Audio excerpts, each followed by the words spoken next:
Dans cette vidéo, on va donner la possibilité à un utilisateur qui est connecté de pouvoir ajouter des publications. Pour cela, on va se rendre au niveau déjà Views, et au niveau de Partials Header.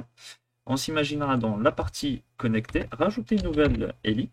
À l'intérieur, donc on aura un A qui va pointer sur /post /add.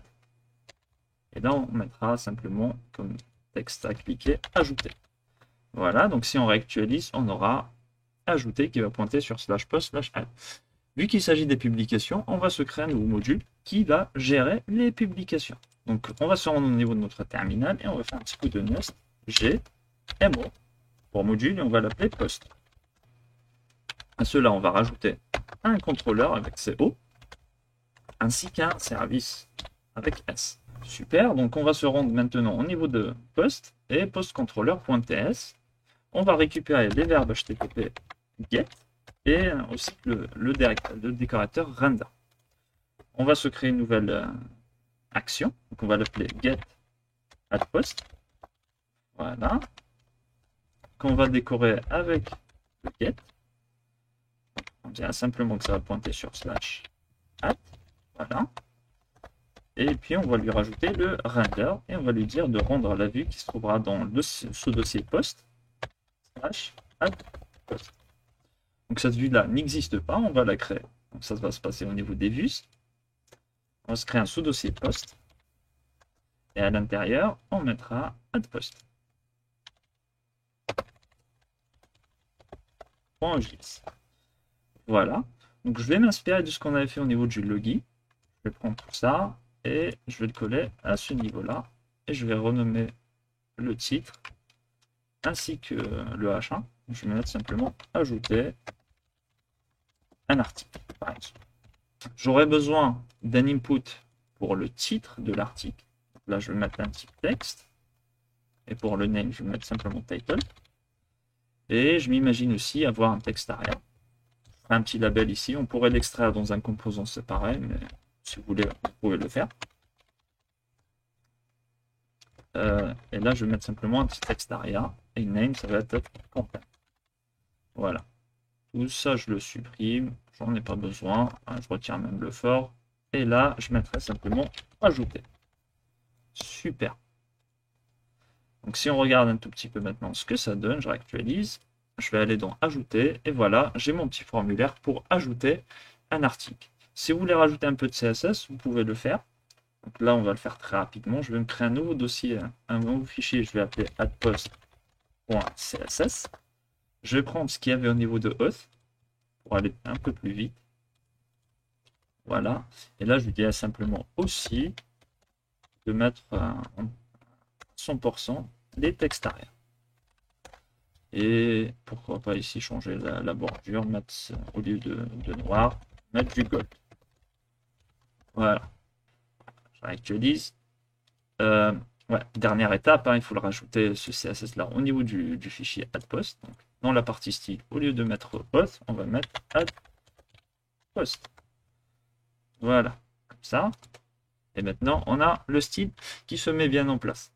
Maintenant, la prochaine étape, ça va être de récupérer les données issues du formulaire. Pour cela, il nous faut une nouvelle action. Je vais tout réduire. Ça commence à faire beaucoup. Je vais aller dans Post, PostController, et je vais me créer une nouvelle méthode. Je vais appeler Post add Post. On va la décorer avec la méthode Post. Voilà, on dit aussi que ça va sur /add. Et notre méthode va prendre le body. À body ici, on aura une variable body qui sera de type, on va dire add post DTO. Cette DTO n'existe pas, on va se créer un sous-dossier DTOs et on va mettre en place le add post DTO.ts. Donc pour aller un peu plus vite, je vais m'inspirer de ce que j'avais fait au niveau des utilisateurs. Donc je vais prendre la login DTO, hop, je vais venir au niveau de add post DTO, la coller. Je me dis qu'ici j'aurai un title, ce que j'avais mentionné dans mon formulaire. Ici c'est content. Allez, pour la taille, on va dire ici c'est c'est pas moi, 255. Au minimum, allez, on peut la laisser 8. Et pareil ici pour le titre. On va dire que le titre au maximum c'est 100 caractères et au minimum, on va dire c'est 5 caractères. Je retire l'email et on est bon ici. On peut utiliser maintenant la DTO. On fera correction rapide. Juste peut-être renommer la classe. On fera add post DTO. Et là, on pourrait techniquement faire une correction rapide. Voilà. Donc, pour l'instant, on va se retourner le body pour voir si tout marche bien. Et on va essayer de se mettre notre formulaire. Je vais mettre mon article. Un peu de contenu. Voilà. Et là, j'ai la validation qui kick. Je vais recopier ça 2-3 fois. Voilà. Et voilà, j'ai mon JSON qui a été renvoyé. Donc ça, c'est super. Voilà. Donc on a notre body qui a retourné et on peut le passer à notre service. Donc pour cela, on va faire un peu d'injection de dépendance. On va se créer notre constructeur. Hop, private, read-only. Et on va l'appeler donc post service. Il sera de type post service. On importe tout ça, c'est parfait. Comme par magie, ça va marcher. Donc là, on fera un petit coup de this.postService et on va se créer aussi un post add post qui va prendre le body. Voilà. Donc on fera une petite correction rapide. On va se déclarer cette méthode-là au niveau du service et on va aller au niveau du fichier service. Voilà, on a notre méthode. Et pour interagir avec la base de données, donc il faut avoir un repository à notre disposition. Et pour créer le repository, comme vous le savez, il faut créer une entité. Et comme ça, on aura accès au repository. Donc pour cela, on va se créer une entité pour les publications. Donc on fera un post.entity.ts. Et toujours, on va s'inspirer de ce qu'on avait fait au niveau des utilisateurs pour aller un peu plus vite. Donc, je vais prendre cette entité. Je vais la coller au niveau de mes publications. Et là, j'ai toujours besoin d'un identifiant. Là, j'ai besoin d'un title. Là, j'ai besoin d'un content, aussi de type string. Hop, la partie unique, j'en ai pas besoin. Ça, je peux retirer. Et tant qu'on y est, vous pouvez aussi rajouter d'autres colonnes un peu spéciales. C'est le created at, created colon et updated colon. Donc, comme ça, vous aurez le created at et le updated at au niveau de votre vos tables. Vous pouvez le faire aussi au niveau des utilisateurs. Non, on ne l'avait pas fait, mais ce n'est pas très grave. Donc pour cela, on peut faire hop, created. Je vais prendre ça. J'ai pas de l'autocomplétion. Voilà. Là, je vais l'appeler simplement. Je vais la mettre en read-only. Created at. Et c'est de type date. Voilà. De la même manière, pour le updated at, voilà.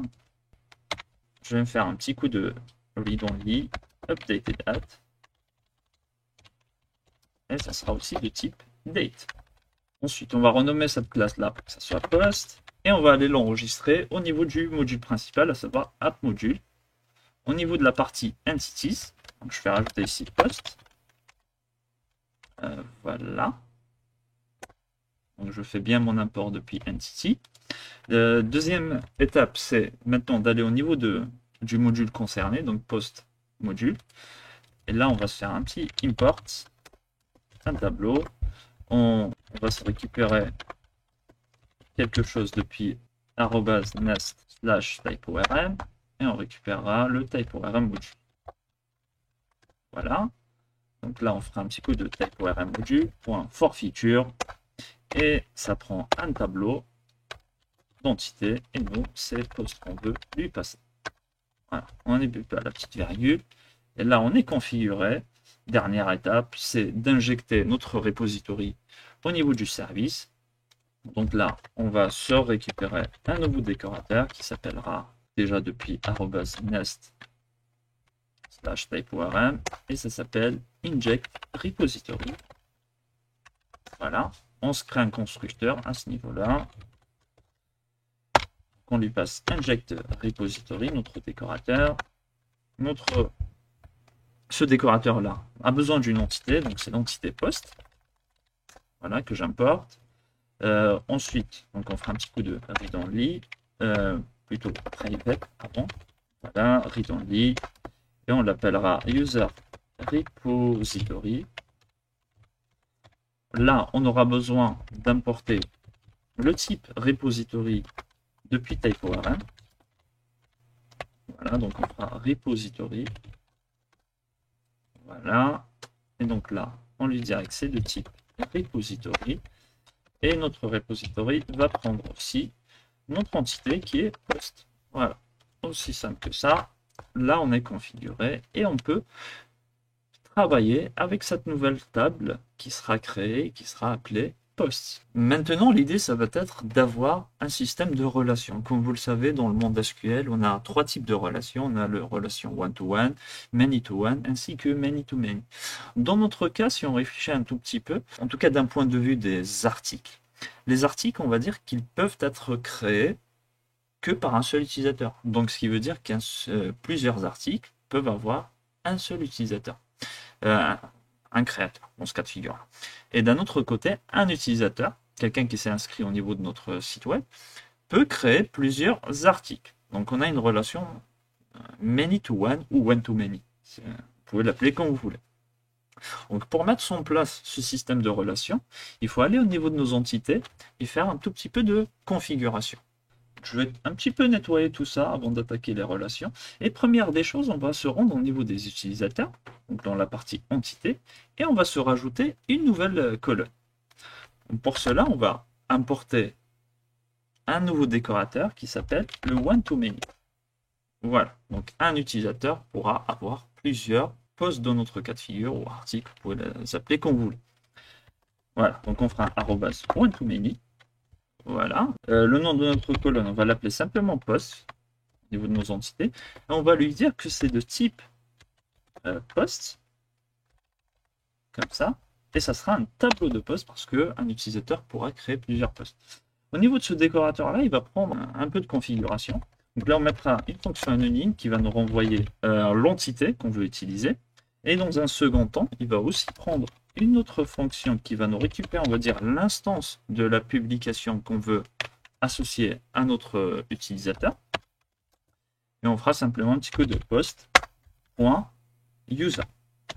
Donc là, cette clé-là n'existe pas encore, c'est pour ça qu'on a une erreur. Donc on va la rajouter, bien évidemment, au niveau de l'entité post. Donc on va se rendre au niveau de l'entité post et on va faire ce qu'on appelle le contraire de ce qu'on avait fait ici. Donc ça va se passer à ce niveau-là. Voilà, donc au niveau de post entity, on va récupérer un autre décorateur qu'on appellera ici dans ce cas de figure-là le many-to-one. Voilà, on va se le rajouter ici, many-to-one. Ça, on se créera une clé user. Ici, on va dire que c'est de type user entity. Voilà. Pareil, ici, ça va prendre de la configuration. Donc, on mettra une fonction anonyme qui va nous retourner l'entité qu'on veut utiliser. Et puis, là, on se récupérera un utilisateur, donc l'instance de l'utilisateur qui essaye, sur lequel on veut associer des utilisateurs, des publications. Et on fera un petit coup de user.post avec un S. Et là, on va dire que ce sera vraiment magique. Donc, TypeORM, ce que va faire derrière les coulisses, c'est que si on utilise ce décorateur-là, many-to-one, TypeORM, automatiquement, va nous rajouter une colonne qui va s'appeler user ID. Voilà, c'est magique, mais voilà, ça va le faire directement. Si on se rend maintenant au niveau de notre éditeur graphique de MySQL, vous allez voir qu'on aura la table post qui a été générée. Si on la regarde un peu plus en détail, on voit que maintenant on a user ID qui a été rajouté automatiquement par TypeORM. Maintenant, on est prêt à pouvoir stocker les données des publications ainsi que l'utilisateur associé. Donc on va se rendre au niveau du service. Donc, je vais supprimer ça. Je vais mettre la fonction pour qu'elle soit asynchrone. De cette manière, on fera simplement un petit coup de this.userRepository et on peut faire un petit coup de create et on va lui passer le body. Voilà, dans ce cas de figure là, ça va nous renvoyer une instance de post. On va la stocker ici, post, simplement. Après, ce que je peux faire, c'est accéder donc à la clé user. Et là, je vais lui passer mon utilisateur couramment connecté. Donc, comment le faire? Donc, je peux m'imaginer ici au niveau de post, add post, avoir une autre donnée que je vais appeler user et qui sera de type user entity. OK? Donc là, je la passe. Et pour passer ces données-là, il faudrait que je retourne au niveau de mon contrôleur. Donc je retourne au niveau de mon contrôleur et je vais essayer de récupérer l'utilisateur qui est connecté. Et on peut le faire très facilement avec, avec les sessions. C'est pour ça qu'on les avait mis en place. Donc là, je récupère le décorateur session, même petite virgule, arrobase session. Là, je me crée une variable session. Et pour le type, on va remettre le type record. C'est indiqué au niveau de la documentation. Et on fera ici un string et any. Voilà, super. Maintenant, mon utilisateur. Donc, je vais me créer une variable que je vais appeler current user. Je veux dire simplement c'est session. Et si vous vous souvenez, au niveau de session, on passait user. Voilà. Et on peut typer ici, leur dire que user, c'est de type, on va dire user. De cette manière, il ne me reste plus qu'à balancer maintenant le current user au niveau de mon service. Je reviens au niveau de mon service. Maintenant que j'ai fait ça, donc là, TypeORM va s'occuper automatiquement d'extraire l'identifiant de l'utilisateur depuis mon objet user. Et puis dernière étape, il suffit simplement maintenant de faire un petit coup de await de this user repository.save et on va sauvegarder le post, l'article, la publication. Et après, on peut, si vous voulez, on va retourner simplement pour l'instant le message, on va dire article ou created article. Voilà. On retourne très rapidement au niveau de notre contrôleur. Et là, on fera un petit return ici. Return de await. De ça, on passe cette fonction-là, qu'elle soit asynchrone. Et on va essayer maintenant de publier. Je reviens ici, mon article, cool. Voilà. Il me dit maintenant, j'ai article créé. Donc ça, c'est super. On vérifie au niveau de la base de données. C'est tout, c'est bien passé. Et voilà, je me retrouve avec mon article, le contenu, et le user ID, c'est 15. Si on regarde un tout petit peu mes utilisateurs, vous voyez que j'ai qu'un seul utilisateur qui a l'identifiant 15. On voit plus ou moins que notre système de relation marche bien. Donc, je vous donne rendez-vous dans la prochaine vidéo. On va voir comment afficher ces publications-là au niveau de la page d'accueil.